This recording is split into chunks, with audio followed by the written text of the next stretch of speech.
mutandikhulupirira kukhala Deputy Minister of Transport. Mutapanga ndondomeko yoti mafuta azibwera achitu chi ndinabwera tinacheza anthu awiriwiri kuti titere. Ndikufuna ndinene apa ngati ndigwire mchikho mundikhululukira President. A Transport Association amene mtsogoleri wawo ndi Frank Banda anabwera ku office kwanga ngati Deputy Minister of Transport telling me the details on how they are facing challenges transporting fuel kuti apange maroute assessment sanachitike. Ndiye ine takhala nayimbira Vice President Right Honorable Dr. Michael Usi kuti a Transporters Association pali easy ndikukufunani tikumane. Anandipasa appointment kuti at 12 o'clock Thursday come to the office mubwere ku office. Ine ndi a Transporters Association pesa tupita ku nyumba kapena ku office kwa Vice President. Ndinapempha kuti abwere ku office kwanga kwa Deputy Minister. Mene at 10:45 they were there.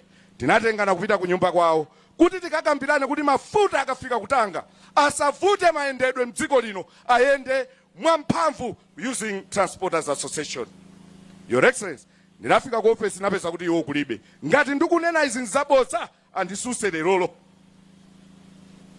Kuchoka pamenepo tayimbira ali ku nyumba natengana ndi a Transporters Association of Malawi in my capacity as a Deputy Minister of Transport and Public Works.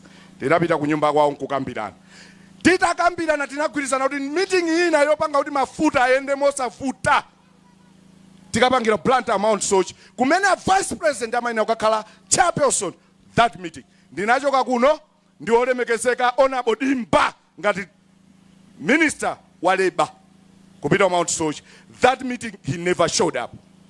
Anachita chair that meeting it was Honorable Dimba as a Minister of Labor. Ndimafuna ndinene isi ndinamva siku lina kuti ayi mafuta manena kuti ali apo ngati mpira.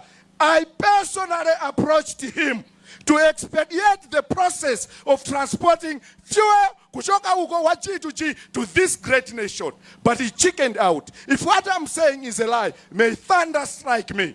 Timakhala nthawi zina tikagwira microphone kumafuna kuoneka ngati anthu olikonda dziko teni tikhale anthu oona mtima.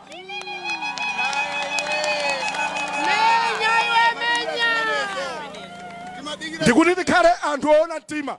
If what I'm saying before the eyes of God, ngati zimene ndikunena pano pamaso pa Mulungu wakumwamba ndisaboza, Mulungu andikanthi. I did everything in line with your aspirations. Kuti tisiye kugula mafuta kudzera kwa madobadoba. Kuti tikuthandizireni Your Excellency mphamvu zimene munatipasa.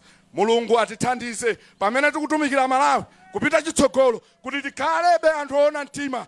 Kuseli zimene tikupanga kuseli ndi zimene tiziyankhula kugulu zizikhala zopa Yehova Mulungu wakumwamba kuti anthu ati atumikire moona mtima. With these remarks, Your Excellency, my apologies if I've touched the low nerves which I was not supposed or mandated to touch, but I felt compelled to ensure that some of these things are addressed in public, as others have decided to take them in public, then we will address them in public. With these remarks, allow me to give back to the person. Thank you so much, Your Excellency.